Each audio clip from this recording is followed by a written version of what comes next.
Если вас беспокоит длительный кашель, то какое исследование необходимо пройти? Конечно, тест на коклюш.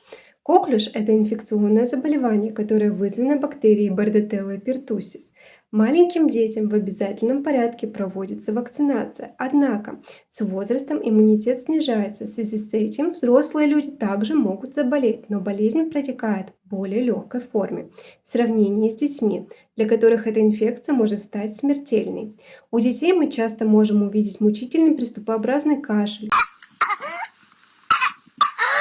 который в тяжелых случаях может привести к удушью и рвоте.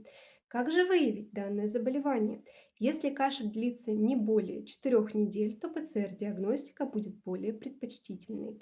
Если кашель беспокоит до 2 недель, то можно использовать посев на питательную среду.